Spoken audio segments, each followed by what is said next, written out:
કેમ છો? મજામાં. આજનો સુવિચાર છે સમાનતા, ઇક્વાલિટી. આ સુવિચાર ઓએસિસ મુવમેન્ટ નામનું એનજીઓ કે જે એનજીઓ ચારિત્ર ઘડતરના શિક્ષણ ઉપર ટીનેજર્સ અને યુથ માટે કામ કરે છે તેવા એનજીઓના one of the founding member અને વન ઓફ ધ ટ્રસ્ટી એવા શ્રી સંજીવ શાહ સાહેબે ખૂબ જ રીતે લખ્યો છે ઇક્વાલિટી, સમાનતા.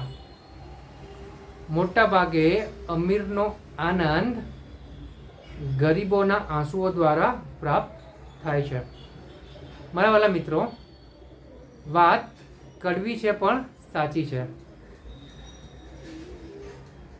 આજે આપણે સમાનતાની વાતો કરતા આવીશું, પરંતુ જ્યારે પૈસાની વાત થાય છે ત્યારે સમાનતા હોતી નથી.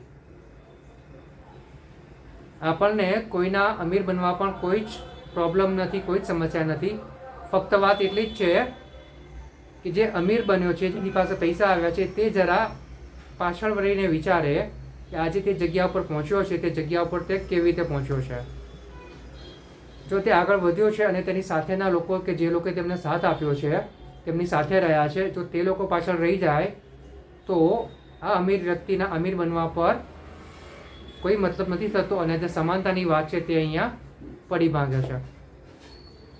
માટે આજે જે કોઈ પણ વ્યક્તિ સારી જગ્યાએ પહોંચ્યો છે, સારું કંઈ હાંસિલ કર્યું છે, તે જો પોતાની સાથેના લોકોનું, જે લોકો ખરેખર સાચા અર્થમાં મદદ કરી છે, સાથે રહ્યા છે, તેવા લોકોની કદર કરે, તેવા લોકોને આગળ લાવવામાં પોતાનો પ્રયાસ કરે, તેવા લોકોને હિંમત આપે, તો 100% જે લોકોએ તે અમીર વ્યક્તિને મદદ કરી છે, કે જેણે કંઈ હાંસિલ કર્યું તેને મદદ કરી છે, તે વ્યક્તિઓ પણ એટલા પાછળ નહીં રહે અને એ લોકો પણ ધીરે ધીરે આગળ આવવા લાગશે.